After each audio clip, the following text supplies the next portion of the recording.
രാജ്യ തലസ്ഥാനമായ ഡൽഹിയിലും ഉത്തരാഖണ്ഡിലും ഖാലിസ്ഥാൻ ഭീകരരുടെ ആക്രമണം ഉണ്ടാകാൻ സാധ്യതയുണ്ടെന്ന ഇന്റലിജൻസ് മുന്നറിയിപ്പിനെ തുടർന്ന് ഇരു സംസ്ഥാനങ്ങളിലും അതീവ ജാഗ്രതാ നിർദ്ദേശം പുറപ്പെടുവിച്ചു.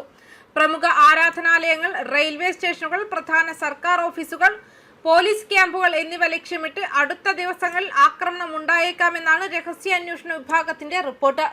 ഇന്റലിജൻസ് ഏജൻസികൾക്ക് ലഭിച്ച ഒരു ഇമെയിൽ സന്ദേശമാണ് ഈ അതീവ ജാഗ്രതയ്ക്ക് പിന്നിൽ.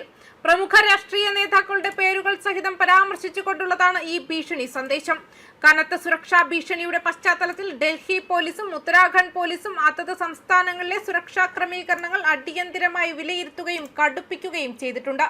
തിരക്കേറിയ സ്ഥലങ്ങളിലും പ്രധാന തീർത്ഥാടന കേന്ദ്രങ്ങളിലും കൂടുതൽ പോലീസിനെയും കേന്ദ്രസേനാ വിഭാഗങ്ങളെയും വിന്യസിച്ചു കഴിഞ്ഞു.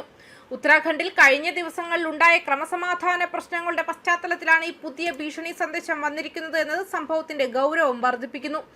കർണപ്രയാഗിൽ പ്രാദേശിക നിവാസികളുമായുണ്ടായ സംഘർഷത്തെ തുടർന്ന് ഉത്തരാഖണ്ഡ് പോലീസ് അറസ്റ്റ് ചെയ്ത 4 നിഹാങ് സിഖുകാരെ വിട്ടയക്കണമെന്നാവശ്യപ്പെട്ട് ഒരു വിഭാഗം നിഹാങ്കുകൾ ഉത്തരാഖണ്ഡ് ഹിമാചൽ അതിർത്തിയിൽ പോലീസുകാരുമായി തർക്കത്തിലും സംഘർഷത്തിലും ഏർപ്പെട്ടിരുന്നു. ഏതാനും ദിവസങ്ങളായി നീണ്ടുനിന്ന ഈ അനിശ്ചിതാവസ്ഥയ്ക്കും ചർച്ചകൾക്കും തൊട്ടു പിന്നാലെയാണ് ഈ ഇമെയിൽ ഭീഷണി പുറത്തുവരുന്നത്. ഭീഷണി സന്ദേശം അയച്ച ഇമെയിലിന്റെ ഉറവിടം കണ്ടെത്താനുള്ള അന്വേഷണം സൈബർ വിദഗ്ധരുടെ സഹായത്തോടെ ഡൽഹി പോലീസ് ഊർജിതമാക്കിയിട്ടുണ്ട്. ഇത് വ്യാജ സന്ദേശമാണോ അതോ യഥാർത്ഥ ആസൂത്രണത്തിന്റെ ഭാഗമാണോ എന്ന് സ്ഥിരീകരിക്കാനുള്ള ശ്രമത്തിലാണ് അന്വേഷണ ഏജൻസികൾ. എന്തായാലും പൊതുജനങ്ങൾ ജാഗ്രത പാലിക്കണമെന്നും സംശയാസ്പദമായ സാഹചര്യത്തിൽ ശ്രദ്ധയിൽപ്പെട്ടാൽ ഉടൻ പോലീസിനെ അറിയിക്കണമെന്നും അധികൃതർ നിർദ്ദേശിച്ചിട്ടുണ്ട്. അതേസമയം 1985 എയർ ഇന്ത്യ ഫ്ലൈറ്റ് 182 നടന്ന ബോംബാക്രമണത്തിൽ ഖാലിസ്ഥാൻ തീവ്രവാദികൾക്ക് പങ്കുണ്ടെന്ന് കനേഡിയൻ സെക്യൂരിറ്റി ഇന്റലിജൻസ് സർവീസ് ആദ്യമായി സമ്മതിച്ചിരുന്നു. 329 പേർ കൊല്ലപ്പെട്ട ഈ സ്ഫോടനത്തിൽ ഭൂരിഭാഗവും ഇന്ത്യൻ വംശജരായ കനേഡിയന്മാരായിരുന്നു. എന്നിരുന്നാലും അറ്റ്ലാന്റിക് സമുദ്രത്തിൽ നിന്നും 131 മൃതദേഹങ്ങൾ മാത്രമേ കണ്ടെടുത്തിട്ടുള്ളൂ.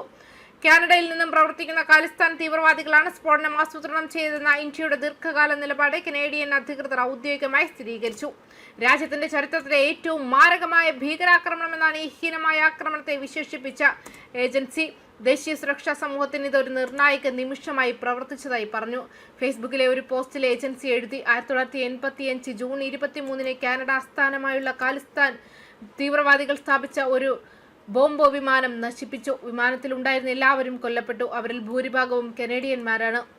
കാനഡയുടെ ചരിത്രത്തിലെ ഏറ്റവും മാരകമായ ഭീകരാക്രമണവും നമ്മുടെ ദേശീയ സുരക്ഷാ സമൂഹത്തിന് ഒരു നിർണായക നിമിഷവുമാണിത്.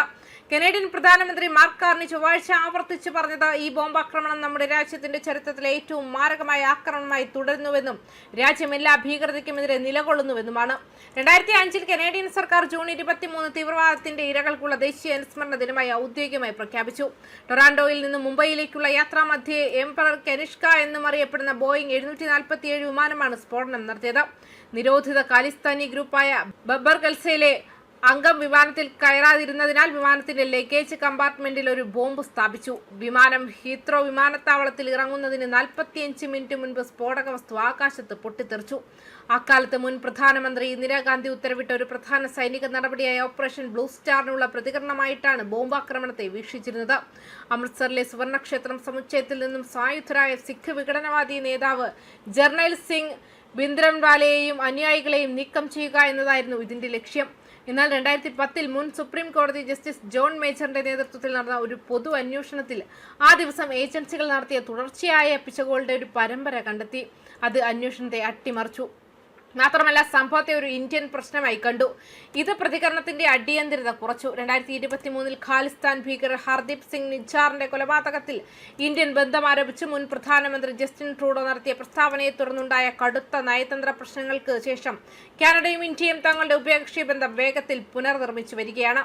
അക്രമം പ്രോത്സാഹിപ്പിക്കുന്നതിനും ഇന്ത്യൻ താൽപര്യങ്ങൾ ലക്ഷ്യമിടുന്നതിനുമായി ജനാധിപത്യ സ്വാതന്ത്ര്യങ്ങൾ ദുരുപയോഗം ചെയ്യുന്നുവെന്ന് ചൂണ്ടിക്കാട്ടി ഖാലിസ്ഥാൻ തീവ്രവാദികൾക്ക് സുരക്ഷിത താവളം നൽകുന്നത് നിർത്തണമെന്ന് ഇന്ത്യ കാനഡയുടെ നിരന്തരം ആവശ്യപ്പെട്ടിട്ടുണ്ട്. 2025 മാർച്ചിൽ മാർക്ക് കാർണി കാനഡയുടെ പ്രധാനമന്ത്രിയായതിനു ശേഷമാണ് ഈ നയതന്ത്ര പുനഃസജ്ജീകരണം ആരംഭിച്ചത്. ന്യൂസ് ഡെസ്ക് കർമ്മ ന്യൂസ്.